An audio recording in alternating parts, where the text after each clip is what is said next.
கர்த்தருடைய பரிசுத்த நாமம் மகிமைப்படுவதாக. இந்த 9வது நாளிலும் கர்த்தருடைய வார்த்தையை தியானிக்கும்படியாய் தேவன் தந்த கிருபைகளுக்காக நான் கர்த்தரை துதிக்கிறேன். இந்த நாளிலும் இந்த வார்த்தை கேட்கிற உங்கள் யாவரையும் இயேசு கிறிஸ்துவின் நாமத்தில் வாழ்த்தி வரவேற்கிறேன். கர்த்தர் ஒவ்வொருவரையும் ஆசீர்வதிப்பாராக. இந்த 9வது நாளிலும் நாம் 7வது சபையான லவோதிக்கேயா சபையை குறித்து நாம் தியானிக்கப் போகிறோம். இந்த லவோதிக்கேயா சபை குறித்து வெளிப்படுத்தல் 3ஆம் அதிகாரம் 14வது வசனத்திலிருந்து 22வது வசனம் வரை நாம் அதை பார்க்க முடியும். இந்த லவோதிக்கேயா சபையினுடைய தன்மையை குறித்து 3ஆம் அதிகாரத்தில் 14லிருந்து 22 வரை ஆவியான சொல்லுகிறதை நாம் பார்க்கிறோம். இந்த சபை கிபி 2001வது வருஷத்திலிருந்து இயேசு கிறிஸ்துவின் வருகை வரைக்கும் இருக்கிற சபையின் காலங்களுக்கு முன் அடையாளமானது. அதாவது 21ஆம் நூற்றாண்டிலிருந்து இயேசு கிறிஸ்துவின் வருகை வரைக்கும் இருக்கிற இப்பொழுது இருக்கிற சபைகளுக்கு முன் அடையாளமானது இந்த லவோதிக்கேயா சபை.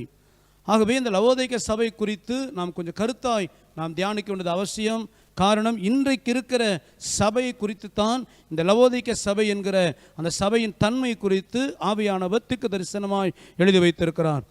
ஆகவே இந்த லவோதிக்கேயா சபை எப்படிப்பட்ட சபை, அதை பார்ப்பதற்கு முன்பதாக இந்த லவோதிக்கேயா பட்டணத்தை குறித்தும் அதன் பின்னணியை குறித்தும் நாம் பார்க்க போகிறோம். முதலாவது லவோதிக்கேயா பட்டணம். இந்த லவோதிக்கேயா பட்டணமானது ஒரு வியாபாரம் நிறைந்த ஒரு செழிப்பான ஒரு பட்டணம். இந்த பட்டணத்தில் பொன்னானது அதிகமாக அங்கே வியாபாரம், தங்க வியாபாரம், அந்த பொன்னானது அதிக வியாபாரமாக இருப்பதினால் அங்கு பொருளாதாரத்துக்கு ஒரு குறைவும் இல்லாத ஒரு செழிப்புள்ள பட்டணமாய் இந்த லவோதிக்கேயா பட்டணம் இருந்தது. மாத்திரமல்ல, கார்மெண்ட் ஃபேக்ட்ரிஸ் அதிகமாய் கம்பெனி தயாரிக்கிறதும், அநேக பட்டணங்களுக்கு விலையேற பெற்றதான ஆடைகள், மெல்லிய புடவைகள், இப்படிப்பட்ட விலையுயர்ந்த ஆடைகளை தயாரிக்கிறதான ஃபேக்ட்ரிஸ் இந்த லவோதிக்கேயா பட்டணத்தில் இருந்தது. மாத்திரமல்ல, மெடிசின்ஸ் அதிகமாய், மூலிகை மருந்துகள் அதிகமாய் தயாரித்து விற்பனை பண்ணப்படுகிற ஒரு பட்டணம் இந்த லவோதிக்கேயா பட்டணம். அந்த மருந்துகளிலேயே மிக விசேஷமானது கண்ணுக்கு போடுகிறதான மருந்து. அதுதான் ஆவியானவர் இங்கு கண்ணுக்கு கலிக்கம் என்கிறார், ஹை செல். அந்த கண்ணுக்கு போடுகிற மருந்தை தயாரிக்கிற ஒரு தொழில் இந்த லவோதிக்கேயா பட்டணத்தில் இருந்தது. இது மாத்திரமல்ல, அநேக எண்ணெய் வித்துக்கள் அதிகமாக இங்கு உற்பத்தி செய்யப்பட்டு அந்த எண்ணெய் வித்துக்கள் வியாபாரம் செய்யப்பட்டது. ஆகவே இந்த லவோதிக்கேயா பட்டணம் ஒரு வியாபார பட்டணமாக இருந்தது. ஒரு பக்கம் பொன் வியாபாரம், இன்னொரு பக்கம் ஆடைகள் வியாபாரம். அதில் விசேஷமானது கருப்பு கம்பளி. இந்த ஆடைகளில் வியாபாரம் பண்ணுகிற இந்த லவோதிக்கேயா பட்டணத்தில் விசேஷமானது கருப்பு கம்பளி. அது போக மூலிகை மருந்துகள், அதில் விசேஷமானது கண்ணுக்கு போடுகிற மருந்து. இது மட்டும் இல்லாமல் எண்ணெய் வித்துக்கள், இப்படி பலவிதமான வியாபாரங்கள் இந்த லவோதிக்கேயா பட்டணத்தில் இருந்ததினால் இந்த பட்டணம் ஒரு செழிப்பான ஒரு பட்டணமாக இருந்தது. மாத்திரமல்ல, இந்த லவோதிக்கேயா பட்டணம் இதன் அருகில் இருந்த கொலேசே என்கிற வியாபார பட்டணத்தோடு, எரப்போலி என்கிற வியாபார பட்டணத்தோடு அது சம்பந்தம் வைத்து இணைப்புள்ளதாக இருந்ததினால் இன்னும் இதில் வியாபாரம் பெருகி இருந்தது. ஆகவே இந்த லவோதிக்கேயா பட்டணத்துக்கு அருகில் கொலேசே என்கிற பட்டணமும் எராப்போலி என்கிறதான பட்டணமும் இருந்தது.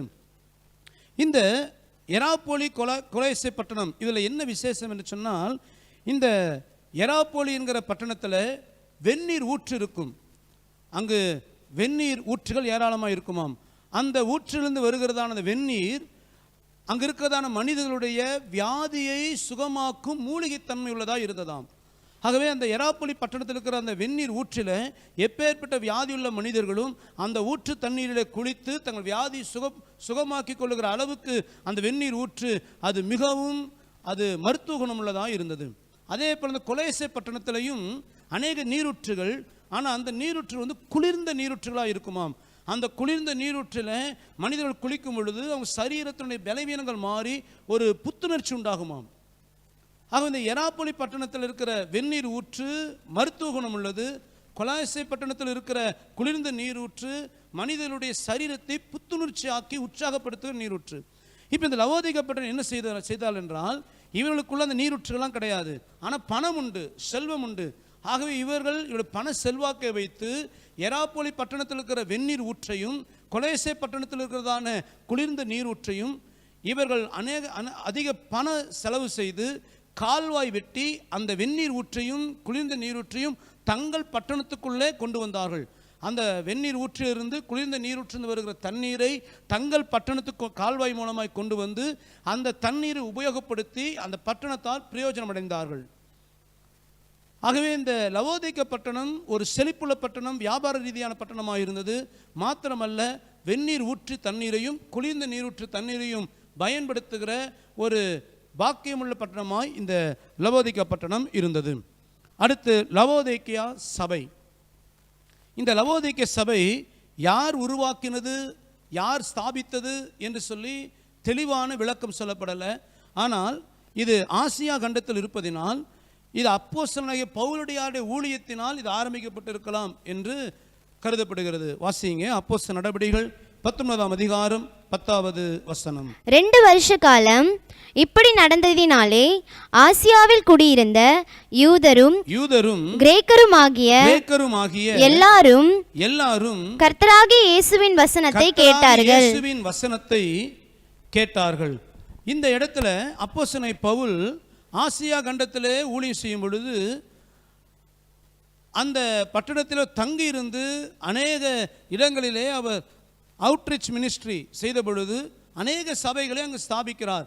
ஆக அப்படி ஸ்தாபிக்கப்பட்டதான ஒரு சபையாக இது இருக்கலாம் என்று கருதப்படுகிறது. அது இன்னொரு ஆதாரம். வாசிங்க, கொலேசியர் நிருபம் 2ஆம் அதிகாரம் 1 வசனம். உங்களுக்காகவும் லவோதிக்கேயாவில் இருக்கிறவர்களுக்காகவும் சரீரத்தில் என் முகத்தை காணாதிருக்கிற மற்றெல்லாருக்காகவும் மிகுந்த போராட்டம் எனக்கு உண்டென்று நீங்கள் அறிய விரும்புகிறேன். இந்த கொலேசே பட்டணத்தில் இருக்கிற சபைக்கு இந்த நிருபத்தை பவுலுடைய எழுதும் பொழுது அவர் சொல்லுகிறார், உங்களுக்காகவும், அதாவது கொலேசே பட்டணத்து விசுவாசிகளுக்காகவும் லவோதிக்கேயாவில் இருக்கிறவர்களுக்காகவும். ஆகவே இங்கு அப்போஸ்தலன் பவுலுடையார் இந்த லவோதிக்கா பட்டணத்தை குறித்து அவர் சொல்லும் பொழுது அங்கே இருக்கிற விசுவாசிகளை குறித்து அவர் கருத்தாய் விசாரித்தன் காரியங்களை சொல்லுவதை வைத்து பார்க்கும்போது ஒருவேளை அப்போஸ்தலன் பவுலுடையாருடைய அந்த அவுட்ரீச் மினிஸ்ட்ரிஸ்னால இந்த லவோதிக்கா பட்டணத்தில் சபை ஸ்தாபிக்கப்பட்டு இருக்கலாம் என்று கருதப்படுகிறது. சரி, இந்த லவோதிக்கா பட்டணத்தில் இந்த சபையின் நிலைமையை குறித்து ஆண்டவர் இயேசு சொல்ற வார்த்தையை வாசிங்க. வெளிப்படுத்தல் 3ஆம் அதிகாரம் 15-16வது வசனம். உன் கிரியைகளை அறிந்திருக்கிறேன். நீ குளிரும் அல்ல அனலும் அல்ல. நீ குளிராயாவது அனலாயாவது இருந்தால் நலமாயிருக்கும். இப்படி நீ குளிருமின்றி அனலுமின்றி வெதுவெதுப்பாய் இருக்கிறபடியினால் உன்னை என் வாயினின்று வாந்தி பண்ணி போடுவேன். இந்த சபை குறித்து ஆண்டவரே சொல்கிற வார்த்தை, நீ வெதுவெதுப்பாய் இருக்கிறபடியினால். இதை குறித்து பின்வருப்பதில் நாம் தியானிக்க போகிறோம், அதுக்கு அர்த்தம் என்னன்னு சொல்லி. ஆனால் இதை பார்க்கும் பொழுது இந்த பட்டணத்தில் வெந்நீர் ஊற்றும் இருக்குது, குளிர்ந்த நீரூற்றும் இருக்குது. இந்த 2 நீரூற்றுமே ஜனங்களுக்கு பிரயோஜனமாக இருந்தது. வெந்நீர் ஊற்றில் குளிக்கிறவர்களுடைய வியாதி சுகமாகிறது, குளிர்ந்த நீரூற்றில் குளிப்பவர்களுடைய சரீரம் புத்துணர்ச்சி அடைகிறது. ஆகவே இந்த 2 நீரூற்றும் அந்த பட்டணத்து ஜனங்களுக்கு பிரயோஜனமாக இருந்தது. ஆனால் இங்கு கர்த்தர் சொல்லும் பொழுது குளிர்ந்த நீரூற்றும் வெந்நீர் நீரூற்றும் உள்ள அந்த லவோதிக்கேயா பட்டணத்தினுடைய அந்த அனுபவம் சபைக்குள்ள இல்லை. கர்த்தர் சொல்லுகிறார், நீ அனலாயும் இல்லை குளிராயும் இல்லை, வெதுவெதுப்பாய் இருக்கிறாய். அப்படி என்றால் என்ன அர்த்தம்? நீ வெந்நீர் ஊற்றை போலவும் குளிர்ந்த நீரூற்றை போலவும் ஒரு மனிதனுக்கும் பிரயோஜனம் இல்லாமல் வெதுவெதுப்பாய், உன்னால மருத்துவ குணமும் இல்லை, உன்னால புத்துணர்ச்சியும் இல்லை, ஆகவே நீ யாருக்கும் பிரயோஜனம் இல்லாத ஒரு யூஸ்லெஸ்ஸாக இருக்கிறாய் என்று கர்த்தர் இங்கு வெதுவெதுப்பை குறித்து சொல்லுகிறார். ஆகவே இந்த லவோதிக்கா பட்டணத்தில் இருக்கிற இந்த சபையை குறித்து நம்ம காரியத்தை புரிந்து கொள்ள முடியும். இந்த சபை கர்த்தரை ஆராதித்தது, ஆனால் எந்த விதத்திலும் தேவனுக்கு பிரயோஜனப்படாதது, தேசத்து ஜனங்களுக்கு பிரயோஜனப்படாதது. இன்னும் சொல்லப்போனால் இந்த பட்டணத்தில் உள்ள விசுவாசிகள், இந்த சபையின் விசுவாசிகளினால் தேவனுக்கும் ஒரு பிரயோஜனம் இல்லை, அந்த விசுவாச மக்களுக்கும் பிரயோஜனம் இல்லை, அந்த பட்டணத்து ஜனங்களுக்கும் பிரயோஜனம் இல்லாத ஒரு உபயோகமற்ற சபையாய், ஒரு வெதுவெதுப்பான சபையாய் இருந்தது இந்த லவோதிக்கேயா பட்டணத்தின் சபை. வெந்நீர் ஊற்று, குளிர்ந்த நீர் ஊற்று, இதோட ஆவிக்குரிய விளக்கம் என்ன? வெந்நீர் ஊற்றுன்னு சொல்லும் பொழுது அது சரீர வியாதிகளை சுகமாக்குகிறது. அந்த ஆவிக்குரிய விளக்கம் என்ன? கர்த்தர் எதிர்பார்க்கிற இந்த சபையின் அனல் என்று எதை எதிர்பார்க்கிறார்? பாவம் என்கிற வியாதியை குணமாக்குகிற பரலோக அக்கினியாகிய பரிசுத்த ஆவியின் வல்லமை இந்த சபையில் இல்லை. குளிர்ந்த நீரூற்று என்று கர்த்தர் எதை சொல்லுகிறார்? சரீரத்தை புத்துணர்ச்சி ஆக்குகிற அந்த குளிர்ந்த நீரூற்றை போல அதனுடைய ஆவிக்குரிய அர்த்தம் இந்த சபையில் ஆத்துமாக்களை உற்சாகப்படுத்துகிற, புத்துணர்ச்சி ஆக்குகிற, எழுப்புதல் அடைய பண்ணுகிற பிரசங்கங்கள், கர்த்தருடைய வார்த்தைகள் இந்த சபையில் இல்லை. அதைத்தான் கர்த்தர் சொல்லுகிறான், வெதுவெதுப்பாய் இருக்கிறாய். பாவத்தின் வியாதியை குணமாக்குகிற பரிசுத்த ஆவியின் வல்லமையும் சபையில் இல்லை. ஜனங்களை உற்சாகப்படுத்துகிற, எழுப்புதலடைய பண்ணுகிற கர்த்தருடைய வார்த்தைகள் நிறைந்த பிரசங்கமும் உன்னிடத்தில் இல்லை. ஆகவே உன்னிடத்தில் ஆவியான வல்லமையும் இல்லாமல், கர்த்தருடைய வார்த்தையும் இல்லாமல் ஒரு பிரயோஜனமற்ற வெதுவெதுப்பான சபையாய் இருக்கிறாய் என்று கர்த்தர் இந்த சபையை குறித்து சொல்லுகிறார். ஆக லவோதிக்கேய சபை பிரயோஜனமற்ற வெதுவெதுப்பான சபை. இந்த சபை எந்த காலத்தை குறிக்கிறது முன்பே சொன்னேன். 2001 வருஷத்திலிருந்து இயேசு கிறிஸ்துவின் வருகை வரைக்கும் இருக்கிற நம்ம தலைமுறை இருக்கிற இந்த காலகட்டத்தின் சபைகளை குறித்து தான் கர்த்தர் சொல்லுகிறார் லவோதிக்கேய சபை என்று. ஆகவே இந்த நாட்களிலே மனுஷகுமாரனாம் இயேசு கிறிஸ்து நியாயாதிபதியாய் மணவாளனாய் வெளிப்படுகிற இந்த கடைசி நாட்களில் இருக்கிற இந்த லவோதிக்கேய சபை ஒரு பிரயோஜனமற்ற வெதுவெதுப்பான சபையாய் இருக்கிறது என்று கர்த்தர் சொல்லுகிறதை பார்க்கிறோம். அதை குறித்து நாம் இன்னும் அதிகமாக தியானிக்க போகிறோம். சரி, லவோதிக்கேயா என்றால் என்ன அர்த்தம்?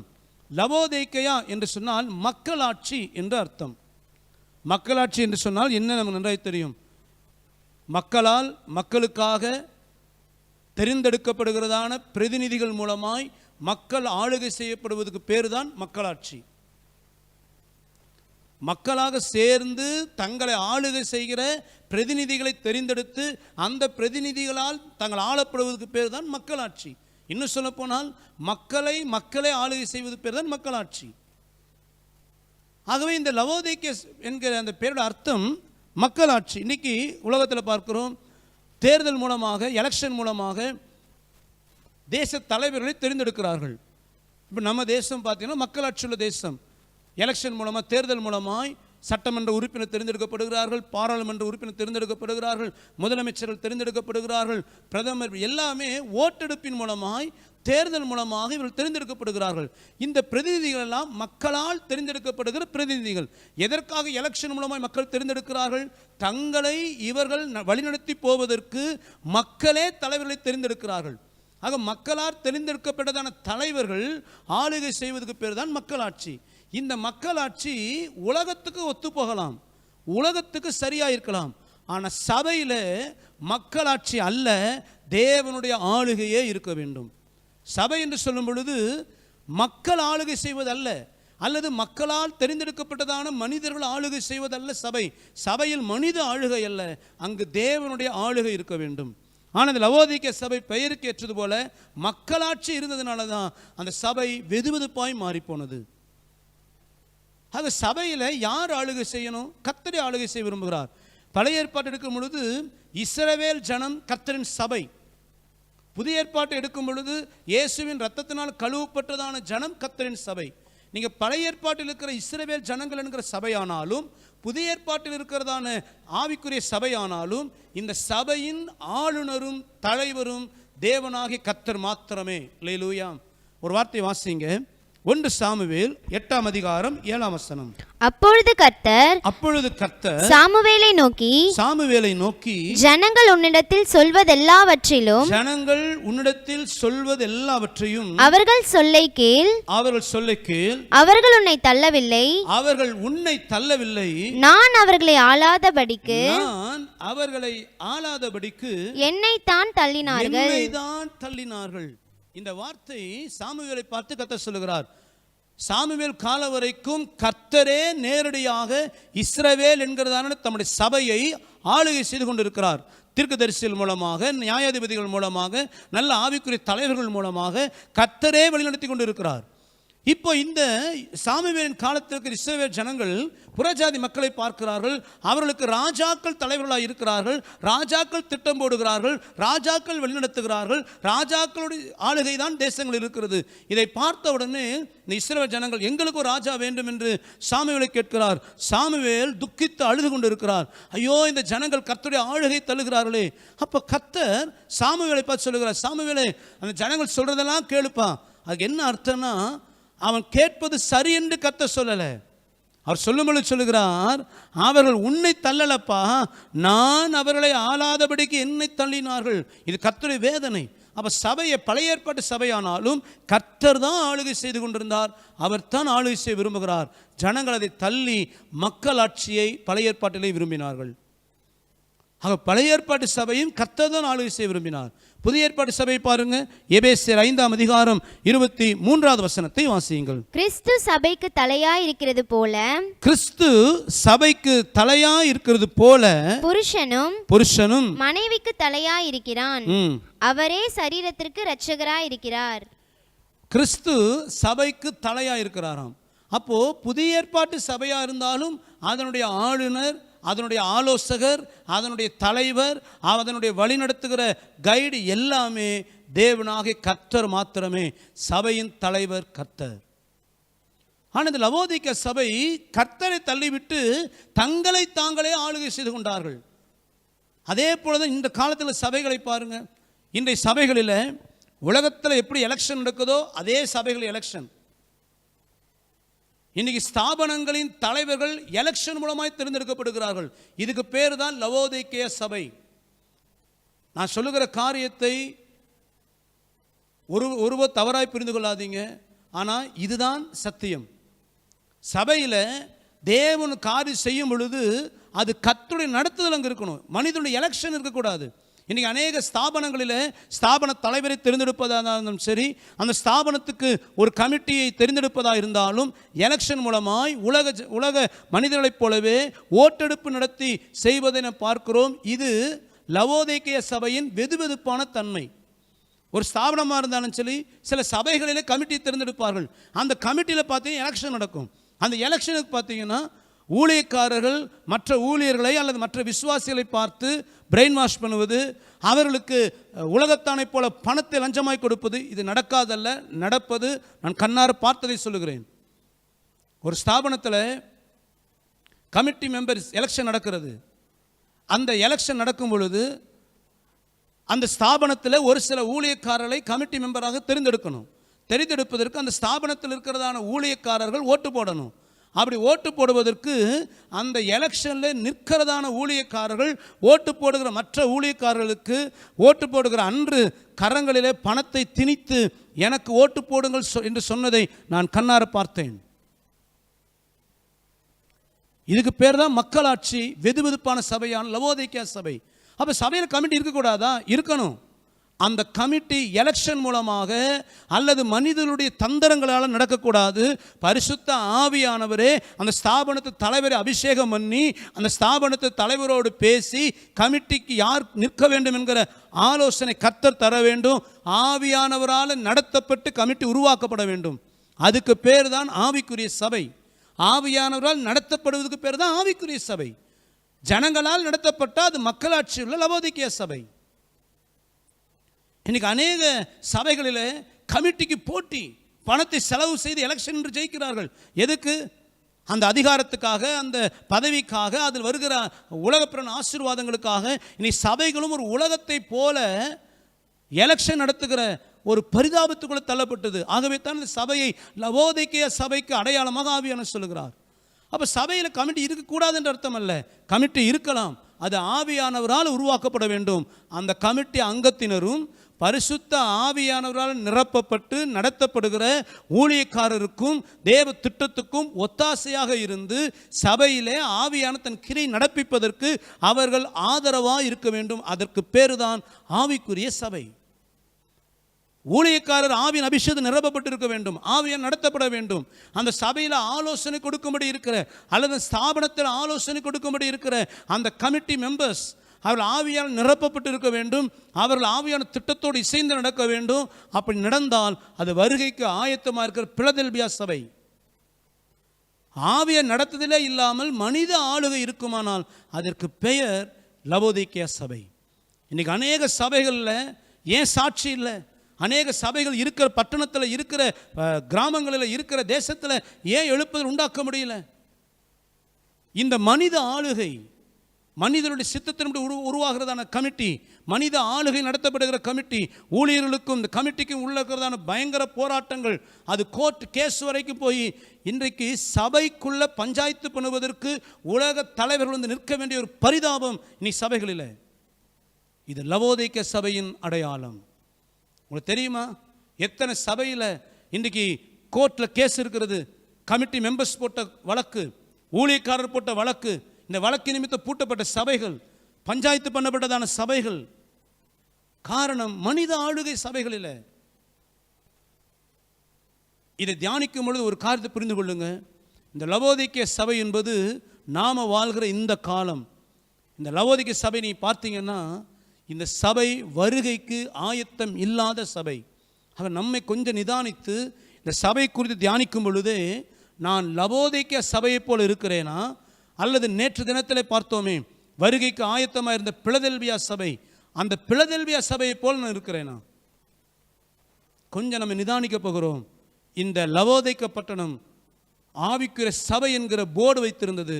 ஆனால் உள்ளே ஆவியான நடத்துதல் அல்ல, மக்களுடைய ஆளுகை. கர்த்தர் பரிதபித்தார். அந்த சபையை பார்த்து ஆண்டவர் சொல்லுகிறார், என் வாயின் என்று உன்னை வாந்தி பண்ணி போடுவேன்.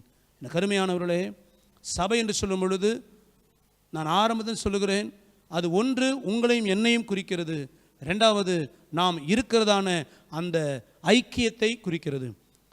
ஆக நீங்களும் நானும் ஆவியானவரால் நடத்தப்பட வேண்டும்.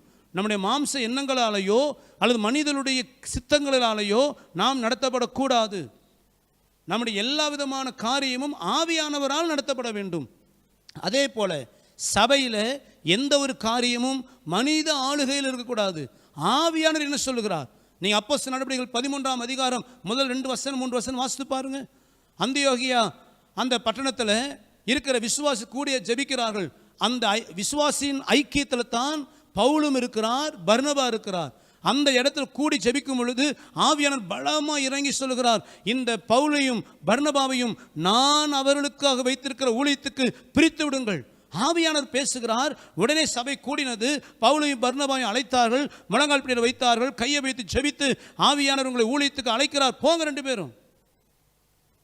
பவுல் நல்ல ஆவிக்குரிய ஞானம் உள்ளவனாக இருக்கிறான், பர்னபா நல்ல உற்சாகம் உள்ளவனாக இருக்கிறான், ஆவியின் ஊழியத்துக்கு அனுப்பிடலாம் என்று கமிட்டி தீர்மானம் பண்ணல. அல்லது மனிதர்கள் இவர்கள் வெளித்தோற்றத்தை பார்த்து ஊழியத்துக்கு போய்விட்டோம் என்று தீர்மானம் பண்ணல. ஆவியானவர் பேசுகிறார், ஆவியானவர் நடத்துகிறார். அந்த ஆவியானவரை நடத்துதலில் அவர் போன பொழுதுதான் அப்போஸ்தலன் பவுலுடையாரும் சரி பர்னபாவும் சரி அநேக சபைகளை ஸ்தாபித்தார்கள். இந்த சபை தான் ஆவியானவர் நடத்தப்படுகிற பிலதெல்பியா சபை. நீங்க போற சபை எப்படி இருக்குது? அல்லது நீங்க ஊழியக்காரராக இருப்பீர்களானால், அல்லது இந்த செய்தி கேட்கிற நீங்க ஒரு சபையின் கமிட்டி அங்கத்தினராக இருப்பீர்களானால், அல்லது சபையில் ஒரு பொறுப்பில் உள்ளவராக இருப்பீர்களானால், நீங்கள் இருக்கிற சபையில் ஆவியானவர் நடத்துதல் இருக்கிறதா? அல்லது நீங்கள் ஆவியான நடத்துதலுக்கு ஒப்பு கொடுக்குறீங்களா? அல்லது உங்களுக்கு கொடுக்கப்பட்ட பொறுப்பை உங்கள் சுய பலத்தினால் செய்கிற மனித சித்தம் உள்ளவர்களாக இருக்கிறீங்களா? கொஞ்சம் நிதானித்து உங்கள் சபை லவோதிக்கேயா சபையாக இராதபடி பிலதெல்பியா சபையாக மாற ஒப்பு கொடுங்க. கர்த்தர் உங்களை ஆசீர்வதிப்பார். ஆக இந்த லவோதிக்கேயா சபை நிலைமையை பார்த்தீங்கன்னா, அது அனலும் இல்லை, குளிரும் இல்லை, வெதுவெதுப்பான நிலைமை. கர்த்தர் அதை பார்த்து வெறுக்கிற நிலைமை இருந்தது இந்த லவோதிக்கேயா சபை. அடுத்தது இந்த சபை குறித்து சொல்லப்பட்ட செய்திகளை நாம் ஒன்றொன்றாய் பார்க்க போகிறோம். முதலாவது, கர்த்தர் இந்த சபைக்கு தன்னை வெளிப்படுத்துகிறார். முதலாவது, இயேசு தன்னை வெளிப்படுத்தின விதம். வாசிங்க, வெளிப்படுத்தின விசேஷம் 3ஆம் அதிகாரம் 14வது வசனம். லவோதிக்கேயா சபையின் தூதனுக்கு நீ எழுத வேண்டியது என்னவெனில், உண்மையும் சத்தியமுள்ள சாட்சியும் தேவனுடைய சிருஷ்டிக்கு ஆதியுமாய் இருக்கிற ஆமென் என்பவர் சொல்லுகிறதாவது. இந்த இடத்துல இந்த லவோதிக்கேயா சபை குறித்து பார்க்கும் பொழுது கர்த்தர் எந்த விதமான நியாய தீர்ப்பை குறித்து அவர் சொல்லலை. ஆனால் இந்த சபையினுடைய தன்மை குறித்து சொல்லும் பொழுது தான் எப்படிப்பட்டவராய் இருக்கிறேன் என்பதை சபைக்கு விளங்க பண்ண விரும்புகிறார்.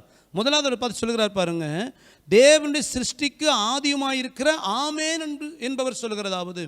ஆமேன் என்பவர் என்றால் என்ன அர்த்தம்னா, ஆம் அப்படியே. எதை குறித்து ஆமேன் என்று சொல்லுகிறார்? வாசிங்க 2 கொரிந்தியர் 1ஆம் அதிகாரம் 20வது வசனம். உங்களால் தேவனுக்கு மகிமை உண்டாகும்படி தேவனுடைய வாக்குத்தத்தங்கள் எல்லாம் இயேசு கிறிஸ்துவுக்குள், தேவனுடைய வாக்குத்தத்தங்கள் எல்லாம் இயேசு கிறிஸ்துவுக்குள் ஆம் என்றும் அவருக்குள் ஆமென் என்றும் இருக்கிறது. இந்த இடத்துல இயேசு கிறிஸ்து தன்னை சபைக்கு நான் தேவனுடைய சிருஷ்டிக்கு ஆதியுமாய் இருக்கிற ஆமென் என்பவர் சொல்லுகிறதாவது. இங்கே எதை சொல்லுகிறார்? சபையாகிய உங்களுக்கு பிதா கொடுத்த என் மூலமாய் கொடுக்கப்பட்டதான அந்த வாக்குத்தத்தங்கள் என்னிலே அது ஆமென் என்று இருக்கிறது. அப்படியானால் சபை கர்த்தர் எதை சொல்ல விரும்புகிறார்? உனக்கு சொல்லப்பட்டதான வாக்குத்தத்தங்களை நிறைவேற்றுவதற்கு நான் உண்மையுள்ளவர் என்று முதலாவது விளங்க பண்ணுகிறார். ஆக சபைக்கு கர்த்தர் கொடுத்ததான வாக்குத்தத்தங்கள் ஒன்று வீணாய் போவதில்லை, அது நிச்சயம் நிறைவேறும். அது கிறிஸ்து இயேசுவுக்குள் ஆமென் என்று இருக்கிறது. அவன் கருமையானவர்களே, இந்த வார்த்தை கேட்கிறவங்க வாழ்க்கையில் கர்த்தர் உங்களுக்கு கொடுத்த வாக்குத்தத்தங்கள் இன்னும் நிறைவேறலன்னு புலம்புறீங்களா? வாக்குத்தத்தம் கர்த்தர் கொடுத்தார், எனக்கு ஊழிய அழைப்பை கொடுத்தார், எனக்கு இப்படிப்பட்ட பொருளாதார ஆசீர்வாதத்தை குறித்து வாக்குத்தத்தம் கொடுத்தார், என்னுடைய எதிர்காலத்தை குறித்ததான வாக்குத்தத்தங்களை கொடுத்தார், என்னை இப்படி பயன்படுத்துவேன் என்று கர்த்தர் வாக்குத்தத்தம் கொடுத்தார். ஆனால் வாக்குத்தத்தம் இன்னும் நிறைவேறாமல் என் வாழ்க்கையில் எல்லாம் வெறுமையாக இருக்குன்னு புலம்புறீங்களா? கர்த்தர் உங்களுக்கு வாக்குத்தத்தங்களை கொடுத்திருப்பாரானால் அது நிச்சயமாக நிறைவேறும். காரணம், அவருக்குள் அது ஆம் என்றும் ஆமேன் என்று இருக்கிறது. ஆக சபை கர்த்தர் சொல்லும் பொழுது, நான் கொடுத்த வாக்குத்தத்தங்கள் அது மாறாது, நான் அதை நிறைவேற்ற உண்மையிலவர் என்று சொல்லுகிறார். அதே சமயம் நான் வாக்குத்தத்தங்களில் உண்மையில இருப்பது போல அவர் சொல்லுகிறார் பாருங்க, உண்மையும் சத்தியமும் உள்ள சாட்சியும். தன்னை குறித்து சொல்லும் பொழுது, நான் வாக்குத்தத்தங்களை நிறைவேற்றுகிற காரியத்தில் உண்மை இல்லை ஆமேன் என்பவர். அதே சமயம் நான் உண்மையும் சத்தியம் உள்ள சாட்சியுள்ள தேவன். அப்படின்னா என்ன சொல்ல விரும்புகிறார்? நான் உன்னை ஆசீர்வதிப்பதற்கு உண்மை இல்லவர், அதே சமயம் சத்தியத்தின்படி உன்னை நடத்துவதற்கும் நான் உண்மை இல்லவர். தேவன் வெறும் வாக்குத்தத்தங்களை மாத்திரம் கொடுத்துட்டு நம்மை ஆசீர்வதிக்கிறவர் அல்ல, நம்மை சத்தியத்தின் பாதையை நடத்துகிறவர், நம்மிடத்தில் சத்திய பாதை விரும்புகிறவர், நம்மை உண்மையாய் சத்தியமாய் நடத்த விரும்புகிறவர். ஆக தேவன் வாக்குத்தத்தங்கள் எப்படி மாறாதவரோ அதே போல நம்மிடத்தில் சத்திய பாதை எதிர்பார்க்கிறவர், உண்மை கர்த்தர் எதிர்பார்க்கிறவர். அதை குறித்து சொல்லும் பொழுது ஒரு வார்த்தையை வாசிங்க, சங்கீதம் 96:13 வசனத்தை வாசியுங்கள். அவர் வருகிறார், அவர் பூமியை நியாயந்தீர்க்க வருகிறார், அவர் பூலோகத்தை நீதியோடும் ஜனங்களை சத்தியத்தோடும் நியாயம் தீர்ப்பார். இந்த சபை கர்த்தரை வெளிப்படுத்தும் பொழுது ஒரு பக்கம் வாக்குத்தத்தங்களை நிறைவேற்றி ஆசீர்வதிக்கிற உண்மையுள்ள தேவன், இன்னொரு பக்கம் கிரியைகளை பார்த்து நியாயம் தீர்க்கிற உண்மையும் சத்தியம் உள்ள தேவன். இதுதான் சபைக்கு சொல்லுகிறார், சபையே உன்னை ஆசீர்வதிப்பதற்கு நான் எத்தனை உண்மையுள்ளவராக இருக்கிறேனோ அதே போல உன் கிரியைகளை பார்த்து, உன்னுடைய நடக்கையை பார்த்து உன்னை உண்மையும் சத்தியமாய் நியாயம் தீர்ப்பதற்கும் நான் உண்மையுள்ள தேவன் என்று இங்கே விளங்க பண்ணுகிறார். அவன் கருமையானவர்களே, கர்த்தர் வெறும் வாக்குத்தத்தங்கள் நிறைவேற்றுகிற நம் வாழ்க்கையில் ஆசீர்வாதங்களை மட்டும் வாக்குத்தத்தம் பண்ணுகிற தேவன் அல்ல, அவர் இன்னொரு பக்கம் நம்முடைய கிரியைகளை பார்த்து நீதியும் சத்தியமாய் நியாயம் தீர்க்கிறவர். இந்த சபைகள் எச்சரிப்பாய் சொல்கிறார், உன்னை ஆசீர்வதிப்பதற்கு நான் எத்தனை உண்மையுள்ளவராக இருந்தேனோ அதே போல உன்னுடைய நீதியோடும் சத்தியத்தோடும் நியாயம் தீர்ப்பதற்கும் உண்மையுள்ளவர். ஆகவே மனம் திரும்பு என்று சொல்லி இந்த சபைக்கு எச்சரிக்கும்படி இயேசு தன்னை வெளிப்படுத்தினார். அடுத்தது, இந்த சபையினுடைய குறைகள். நீ மற்ற சபைகளை பார்க்கும்போது ஒரு சில நிறைகள் இருந்தது, ஆனால் இந்த லவோதிக்கா சபையில் கர்த்தர் நிறைவாய் ஒரு காரியம் சொல்லலை, ஒரு நிறைவு கூட சொல்லலை. இந்த சபை குறித்து எடுத்த உடனேயே குறைகளைத்தான் பட்டியலிடுகிறார். அப்போ இந்த சபையின் நிலைமை கொஞ்சம் யோசித்து பாருங்க. எபேசு சபை கூட ஆதி அன்பை இழந்துச்சு, ஆனால் சபை குறித்து சொல்லும் பொழுது ஒரு காலத்தில் நல்லா இருந்த நிறைகளை சொன்னார். ஆனால் இந்த சபையை குறித்து ஒரு நிறைவும் சொல்ல முடியல. அப்படின்னா பட்டணம் எவ்வளோ செழிப்பாக இருந்த செழிப்பை குறித்து சொல்லியிருக்கலாமே. நல்லா கவனித்துக் கொள்ளுங்க, கர்த்தருடைய பார்வையில் நாம் செழிப்பாக இருப்பது விசேஷமானது என்று சொன்னால் இந்த லவோதிக்கா பட்டணத்தின் செழிப்பை குறித்து கர்த்தர் விவரித்து மேன்மைப்படி பேசியிருக்கணும்.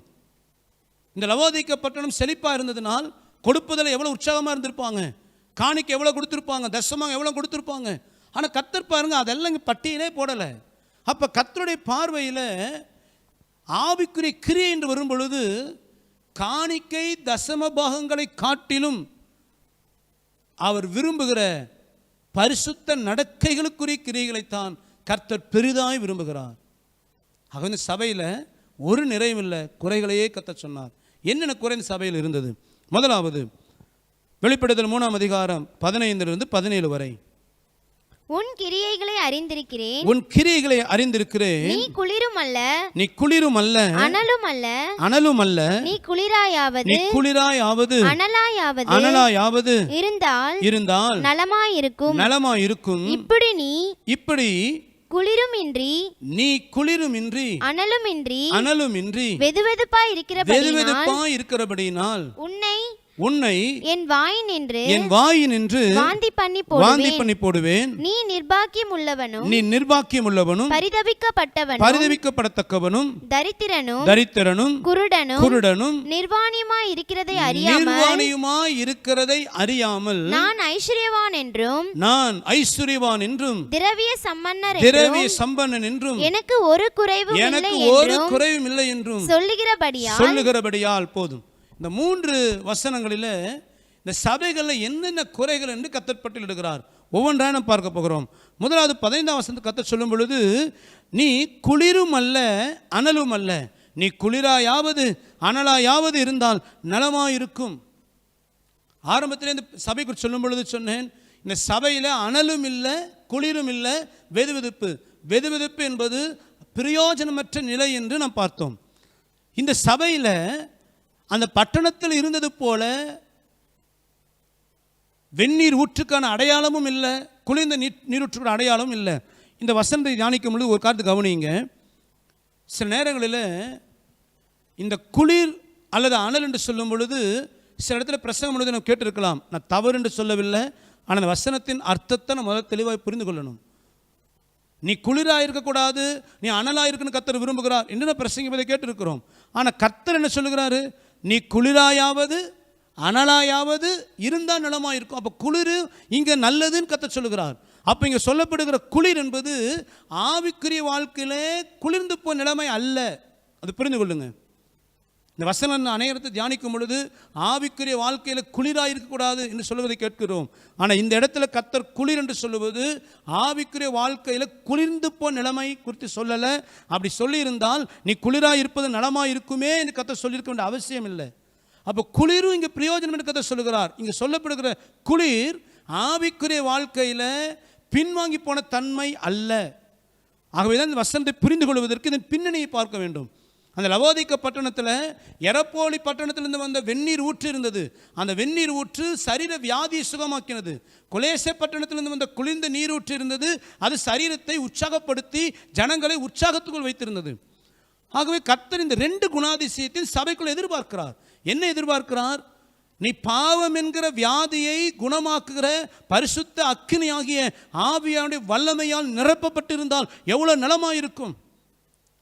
உனக்குள் வருகிறதான உன் சபைக்குள் வருகிறதான ஜனங்களை அவருடைய ஆத்துமாய் உற்சாகப்படுத்தி அவர்களை மகிழ்ச்சியோட வைத்து அவள் ஆவில எழுப்புதலை காண்பதற்கு எழுப்புதல் பிரசங்கங்கள் வாழ்க்கை சபையில் இருந்தால் எத்தனை நலமாக இருக்கும். இதுதான் கர்த்தர் விரும்புகிறார்.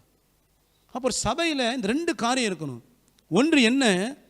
பாவத்தை கண்டித்து உணர்த்துகிற பரிசுத்த ஆவியானவருடைய வல்லமை சபைக்குள் இருக்கணும். 2வது, சபைக்குள்ள வருகிறவர்கள் ஆவியில் எழுப்புதல் அடையணும். ஆவியில் எழுப்புதல்னா என்ன?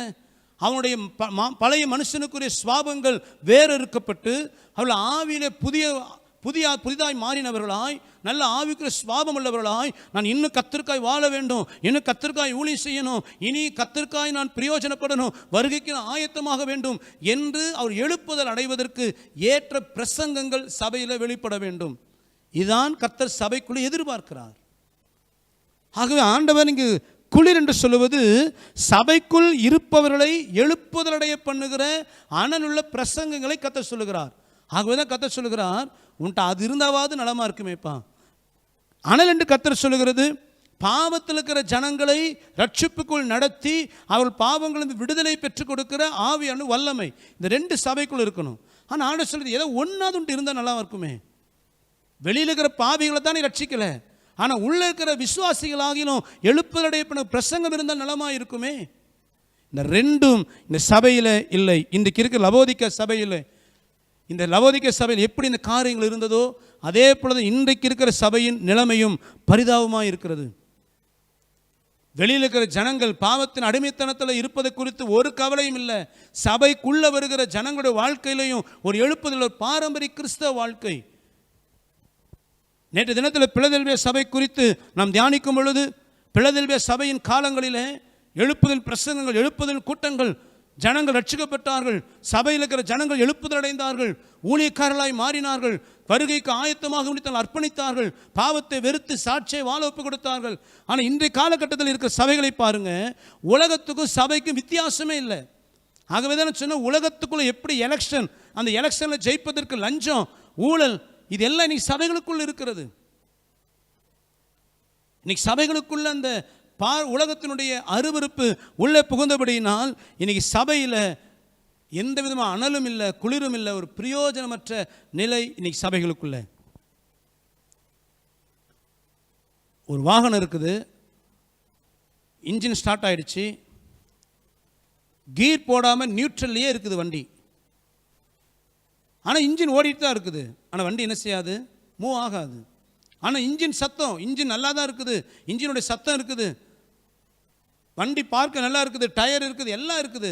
ஆனால் வாகனம் முன்னையும் போகாது, பின்னையும் போகாது, அதே இடத்துல நிற்கும். காரணம், அது நியூட்ரல்ல, அனலும் இல்லை, குளிரும் இல்லை, வெதுவெதுப்பு. அதே போல சபை, சபைக்குள்ளிருந்து நல்ல பாடல் சத்தம். இன்னைக்கு இருக்கிற சபைகளை பார்த்தீங்கன்னா, 20ஆம் நூற்றாண்டு இந்த சபைகளில் இருந்த ஒரு பொருளாதார நெருக்கடியோ அல்லது ஒரு சாதாரண தோற்றங்களோ இன்னைக்கு சபைகளை இல்லை. இன்னைக்கு சபைகளை பார்த்தீங்கன்னா அலங்காரமும் ஆடம்பரமும் செலவீனங்களும் ஏராளமாக இருக்கிறது. இன்னைக்கு இருக்கிற சபைகளில் பொருளாதாரம் ஒரு பிரச்சனையே கிடையாது. 50 பேர் 100 பேருக்கு சபையாக இருந்தாலும் அதன் அலங்காரங்களுக்கு பல லட்சம் செலவு செய்கிறார்கள். பொருளாதாரம் இன்னைக்கு சபைகளில் ஒரு பெரிய பிரச்சனையே கிடையாது. இந்த லவோதிக்கா சபை எப்படி செழிப்பாக இருந்ததோ அதே போல் இன்றைக்கு இருக்கிற சபைகளில் செழிப்பு இருக்கிறது, பணத்துக்கு குறைவு கிடையாது. ஆக சபைகளில் இருந்து இசைக்கருவிகள், லட்சக்கணக்கில் செலவு செய்த இசைக்கருவிகள், அந்த சபைக்குள் இருந்து நல்ல பாடல் சத்தம், ஆராதனை சத்தம், ஆர்ப்பரிப்பின் சத்தம். ஆனால் தேசத்திலும் பட்டணத்திலும் ஒரு எழுப்புதல் இல்லை. சபைக்குள்ள இருக்கிற விசுவாசிகளுக்குள்ள எழுப்புதல் இல்லை. சபைக்குள்ள இருக்கிற விசுவாசிகளுக்கு வருகை குறித்த சிந்தை இல்லை. சபைக்குள்ள இருக்கிற விசுவாசிகளுக்கு பரிசுத்தம் என்றால் என்னன்னு தெரியல.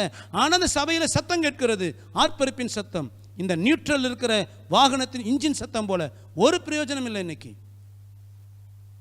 இன்னைக்கு இருக்கிற சபைகளில் எந்த விதமான ஆவிக்குரிய அடையாளம் இல்லாமல் ஒரு பிரயோஜனமற்ற நிலை இருக்குமானால் அந்த சபை தான் லவோதிக்கா சபை. ஒரு வார்த்தை வாசிங்க, எபிரேயர் 5ஆம் அதிகாரம் 12ஆம் வசனத்தை வாசிங்க. காலத்தை பார்த்தால் போதகராய் இருக்க வேண்டிய உங்களுக்கு தேவனுடைய வாக்கியங்களை மூல உபதேசங்களை மறுபடியும் உபதேசிக்க வேண்டியதா இருக்கிறது. இதுதான் இந்த லவோதிக்கா சபை நிலைமை.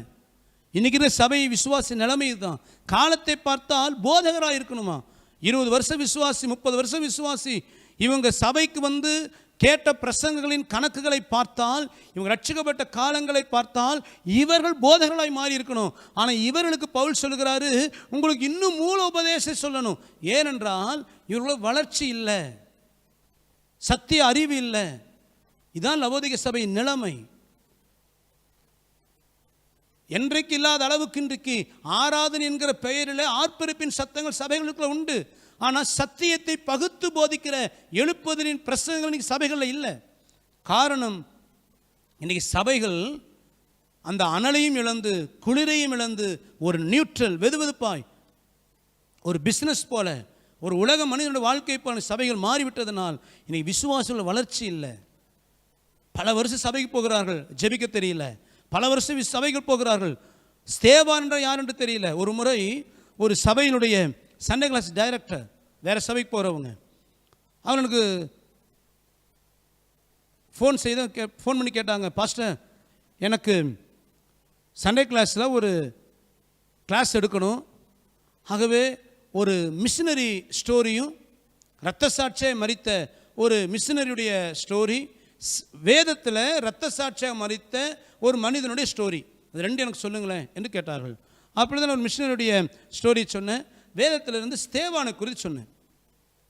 சொன்ன உடனே அந்த சகோதரி, சண்டே கிளாஸ் டைரக்டர், பலவர் சபைக்கு போகிறவர்கள், அந்த சகோதரியை பார்த்து கேட்டாங்க, ஸ்தேவானா பைபிள் அப்படி இருக்கா என்று கேட்டாங்க. எனக்கு தூக்கி வாரி போட்டுச்சு.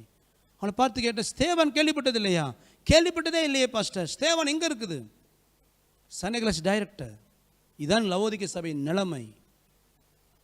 பவுல் சொல்றாரு, காலத்தை பார்த்தால் நீங்கள் போதகர்களாக இருக்க வேண்டுமே. இன்னைக்கு சபைகளில் வளர்ச்சி இல்லை, ஆகவே தேசத்தில் எழுப்புதல் இல்லை. காரணம் என்ன?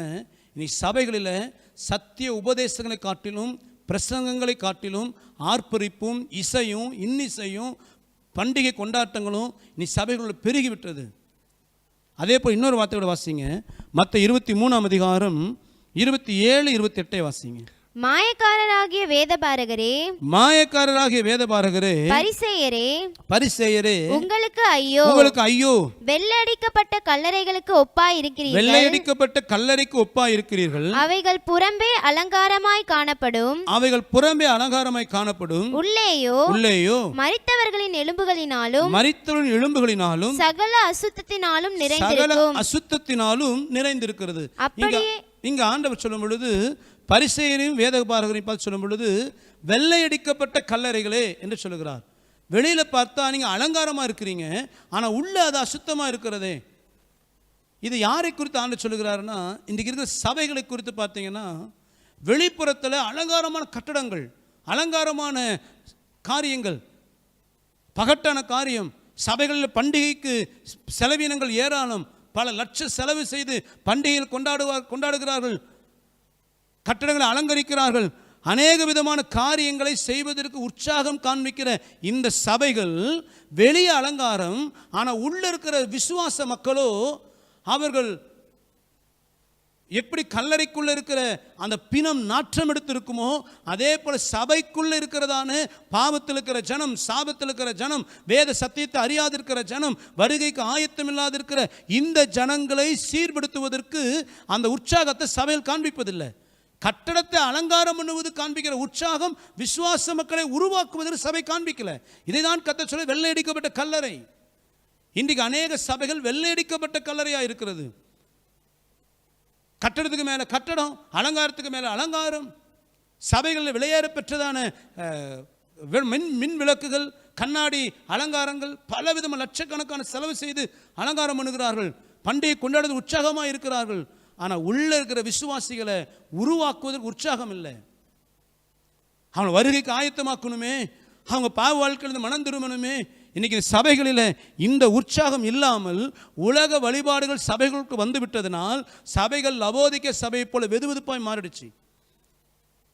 உலக வாழ்க்கைக்கும் சபையினுடைய தன்மைக்கும் நீ சம்பந்தமே இல்லை, வித்தியாசமே இல்லை. எப்படி உலக மக்கள் இருப்பார்கள் அதே போல சபை மாறிவிட்டது. ஒரு முறை ஒரு ஊழியக்காரோடு பேசி கொண்டிருந்தேன். அந்த ஊழியக்காரர் ஒரு ஸ்தாபனத்தில் போதகராக இருக்கிறார். அந்த சபையில் எல்லா விதமான உலக வழிபாடுகள், எல்லா மத சடங்குகள் எல்லாவற்றுக்கும் அவர் அனுமதி கொடுப்பார். ஒருவர் பேசும்போது சொன்ன, ஐயா நீங்கள் செய்கிற காரியம் எல்லாம் விக்கிரக ஆராதனைக்குரிய வழிபாடுகளாக இருக்குது, இதை வேதத்தில் தவறுன்னு சொல்லப்படுது, இதெல்லாம் சபையில் நம்ம அங்கீகரிக்கிறோமே, தப்பு இல்லையா? அப்போ ஒரு வார்த்தை சொன்னார், பாஸ்டர் என் சபை ஊருக்குள்ளே இருக்குது, இதெல்லாம் தப்புன்னு சொன்னா ஊர்க்காரன் ஒருத்தனையும் சர்ச்சுக்குள்ள சபைக்குள்ள வரமாட்டான். ஆக அவர்கள் விரும்புகிறபடி கொஞ்சம் நம்ம வளைஞ்சு கொடுத்தோம்னா ஊருக்காரன் அத்தனை பேர் சபைக்குள்ள வந்துடுவான். நான் இதுதான் சத்தியம், நீ செய்யக்கூடாது, தவறு என்று சொல்லிவிட்டால் ஊருக்குள்ள ஒருத்தனும் சபைக்கு வரமாட்டான். அந்த ஊரை எப்படி நான் ஆதாயப்படுத்துவது? ஊருக்குள்ள எல்லாரும் சபைக்குள்ள வர வேண்டுமானால் அவர்கள் விரும்புகிற வழிபாடுகளுக்கு நான் கொஞ்சம் விட்டு கொடுத்தான் ஆகணும். இப்படி சபைகள் உலக வழிபாடுகளுக்கு விட்டு கொடுத்து வெதுவெதுப்பாய் மாறினதுனால்தான் இந்த சபை பார்த்து கர்த்தர் சொல்லுகிறார், உன்னை வாந்தி பண்ணி போடுவேன். நல்லா கவனிங்க, சபையில் எத்தனை பேர் இருக்கிறார் என்பது முக்கியம் அல்ல, எந்த அளவுக்கு உருவாக்கப்பட்டிருக்கிறார்கள் அதான் முக்கியம். சபைக்கு குவான்டிட்டி என்னைக்கு முக்கியம் இல்லை, குவாலிட்டி தான். பரலோகத்துக்கு கர்த்தர் அழைக்கும் பொழுது எண்ணிக்கை அதிகமுள்ள சபைகள் என்று வரிசைக்கிரமம் பண்ணி அழைக்க போறதில்லை. யார் தகுதியுள்ளவர்கள் அவர்கள் மட்டும்தான் அழைக்க போகிறார். இன்னைக்கு சபைகள் கூட்டத்தை பெருக்கணும், வருமானத்தை பெருக்கணும், கட்டடங்கள் பெரிதாகணும், அதே அநேக ஜனங்கள் வந்து ஒரு மாஸ் சர்ச்சா மாறணும் என்பதற்காக ஜனங்களை உள்ளே இழுப்பதற்கு அவர்கள் விரும்புகிற காரியங்களுக்கு சபைகள் இடம் கொடுத்ததுனால தான் இன்னைக்கு சபைகள் வழிதவறி போய்விட்டது. நாம் ரோமன் கத்தோலிக்க சபை குறித்து பார்த்தோம். சபைகள் விக்கிர ஆராதனை எப்படி வந்தது, பண்டிகைகள் எப்படி வந்தது, இதை குறித்தெல்லாம் நாம் பார்க்கும்போது அன்றைக்கு நாம் தியானிக்கும் பொழுது பார்த்தோம், பாபிலோனிய கலாச்சாரங்களுக்கு சபையில் இடம் கொடுத்து அந்த ஜனங்களையும் கிறிஸ்துவை மாற்ற வேண்டும் என்று அந்த ரோம அரசனாகிய கான்ஸ்டன்டைன் நினைத்ததுனால தான் சபையினுடைய பரிசுத்தமே குலைச்சலாகி போனது, பரிசுத்தமே கேள்விக்குறியாகி போனது. அதே தவறத்தான் இன்றைய சபைகளும் செய்கிறார்கள். ஜனங்கள் உள்ளே வந்தால் போதும், இது தப்புன்னு சொன்னால் இந்த கூட்டம் வராது, இந்த தப்புன்னு சொன்னால் இந்த ஜனங்கள் வரமாட்டார்கள். ஆக அவர்கள் விரும்புகிற எல்லா விதமான உலக வழிபாடுகள், எல்லா விதமான உலகத்தின் காரியங்களுக்கு நாம் சமரசமாகி விடுவோம் என்று சபைகள் இறங்கி போனதினால்தான் நீ சபைகள் வெதுவெதுப்பாய் மாறிவிட்டது. அதுதான் கர்த்தர் இங்கு சொல்லுகிறார், உன்னை வாந்தி பண்ணி போடுவேன். கருமையானவர்களே, இந்த சபை எப்படி இருக்கிறது? இந்த லவோதிக்கேய சபை முழுக்க முழுக்க ஆவியான ஆளுகை தள்ளி மனித ஆளுகைக்கு இடம் கொடுத்த சபை இந்த லவோதிக்கேய சபை. இன்னைக்கு இருக்கிற சபைகளில் பாருங்க, எலெக்ஷன் வச்சு கமிட்டி மெம்பரை தேர்ந்தெடுக்கிறாங்க. யாரா அந்த கமிட்டி மெம்பர்ஸ் என்று பார்த்தா குடிகாரன், சினிமா பிரிய, தாறுமாறான வாழ்க்கை வாழ்கிறவர்கள், அந்தரங்கத்தில் அருவருப்பை செய்கிறவர்கள், இவர்கள் எல்லாருமே யாராய் வந்து நிற்கிறாங்க? சபைக்கு ஆலோசனை கொடுத்து சபையை வழிநடத்துகிற கமிட்டியில் யார் நிற்கிறது? குடிகாரனும், சினிமா பிரியனும், அந்தரங்க வாழ்க்கை தாறுமாறாய் வாழ்கிறவனும். ஒரு முறை ஒரு சபையில் இருக்கிற ஒரு விசுவாசிக்கு ஜெபிக்கும்படி அழைத்தார்கள். அந்த சபையில் இருக்கிற விசுவாசி, அந்த பெண்ணுக்கு ஒரு அசுத்தாவி பிடித்திருந்தது, அது ஜெபிக்கும்படி கூப்பிட்டாங்க. ஜெபிக்கும்படி போகும்பொழுது அந்த பெண்ணை அவங்க சபையில் வைத்திருந்தாங்க. ஜெபித்து முடித்தாச்சு, அது அதிகாலை நேரம். ஜெபித்து முடித்த பின்பு நான் கிளம்ப போகிறேன். அப்போ ஒருவர் அந்த இடத்துக்கு வருகிறார். அந்த சபையின் போதகரும் இருக்கிறார். அவரை பார்த்தீங்கன்னா நேற்று ராத்திரி குடித்த குடி போதை இன்னும் தெரியல அவருக்கு. கண்ணெல்லாம் செக்க செவேன்னு இருக்குது. அவர் போட்ட ட்ரெஸ்ஸு பார்த்து எங்கேயோ ரோட்டில் படுத்திருப்பார் போல இருக்குது. ட்ரெஸ் எல்லாம் அழுக்காக இருக்குது. விடிகாலம் 6 மணி. அவர் பார்த்தாலே தெரியுது ராத்திரி குடிச்சு படுத்தவர் எழும்பி அப்படியே வராரு, எங்கள் சபைக்கு வராரு. சரி, ஏதோ ரோட்டில் போகிறவர் வந்துட்டார் போல் அப்படின்னு நினச்சி நானும் பேசலை. அவர் போயிட்டார். அப்போ அங்கே ஒருத்தர் பார்த்து கேட்டேன், ஒருத்தர் வந்தார், அவர் யார் என்று கேட்டேன். ஐயோ, அவர் தாங்க சபை கமிட்டியில் முக்கியமான ஆள் அப்படின்னாங்க. எனக்கு தூக்கி வாரி போட்டுச்சு. உடனே நான் அவரை பார்த்து கேட்டேன், ஏன் ராத்திரி குடித்த குடிபோதை போகலையே அவருக்கு? ஆமாங்க, அவர் கொஞ்சம் குடிகாரருங்க. உண்மைங்க, அது நடந்த சம்பவம். அவர் கொஞ்சம் குடிகாரருங்க. யார் அவர்? சபையில் கமிட்டியில். ஏன்? பணக்காரர் என்கிற ஒரு போர்வை இருந்துருச்சுன்னா இன்னைக்கு சபைகளில் அதிகார பதவியிலையும் பொறுப்பில் வைத்து விடுகிறார்கள். ஸ்தாபனத்திலையும் சரி, சபைக்குள்ளேயும் சரி. அதே தெய்வ பயம் உள்ளவர்களாய், பரிசுத்த தாகம் உள்ளவர்களாய், கர்த்தருக்காய் வைராக்கியமுள்ளாய் இருந்தால், ஒருவேளை தரித்திரனாய் இருப்பாரானால் சபை அவர்களை புறமே தள்ளிடுது. காரணம் என்ன? தரித்திரங்கிற அடையாளம். ஆக இன்னைக்கு சபைகளில் பண வசதி இருந்தால், அவன் எப்பேற்பட்ட வாழ்க்கை உள்ளவனாக இருந்தாலும் அதை சபை கண்டுகொள்வதில்லை. ஆகவே தான் கர்த்தர் மக்களாட்சி என்கிறார். இங்கு தேவனுடைய ஆளுகை இல்லை. என்ன கருமையானவர்களே, உங்கள் சபை எப்படி இருக்குது? நீ ஊழியக்காரலாக இருப்பீர்களானால், ஒருவேளை உங்கள் சபையை நீ கமிட்டி உருவாக்குறீர்கள் என்றால் எப்படி உருவாக்குறீங்க? தேவ சமூகத்தில் காத்திருந்து ஜெபித்து ஆண்டவர் உங்களுக்கு கொடுக்குற ஆலோசனைப்படி கமிட்டி அங்கத்தினை தெரிந்தெடுக்கிறீங்களா?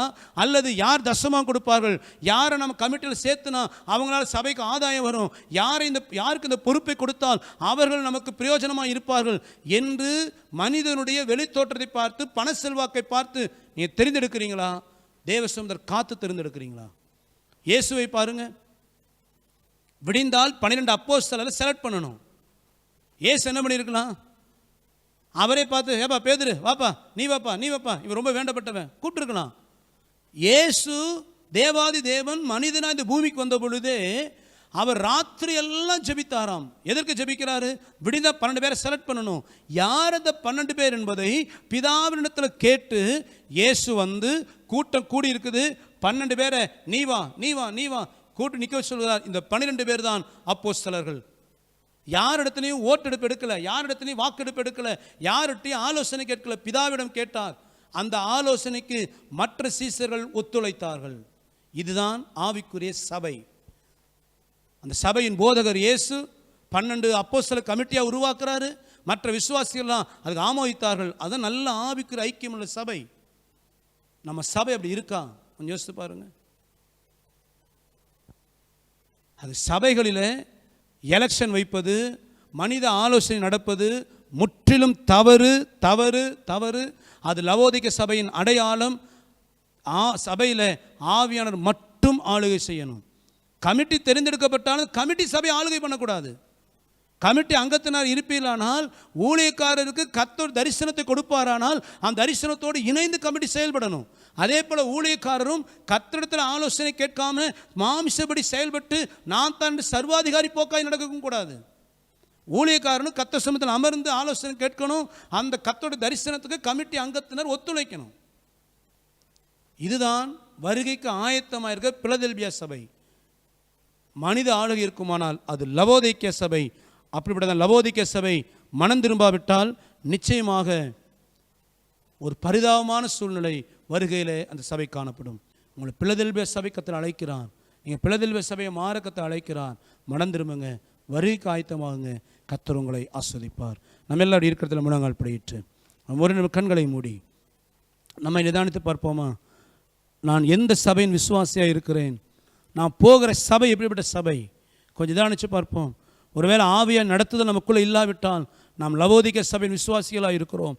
அல்லது நீங்கள் போகிற சபையில் சத்தியம் இல்லை, ஆவியார் நடத்துதல் இல்லை, பாவங்கள் கண்டிக்கப்படுவதில்லை, மேற்பூச்சாக இருக்கிறது, உலக காரியங்கள் தான் சபைக்குள் இருக்கிறது, தேவன் விரும்பாத வழிபாடுகள் உள்ளே இருக்கிறது. அது லவோதிக்கேய சபை. அந்த சபை விட்டு வெளியே வரும்படி கர்த்தர் அழைக்கிறான். பிலதெல்பியா சபையை தேடுங்க. பிலதெல்பியா சபையில் அங்கமாயிருங்க.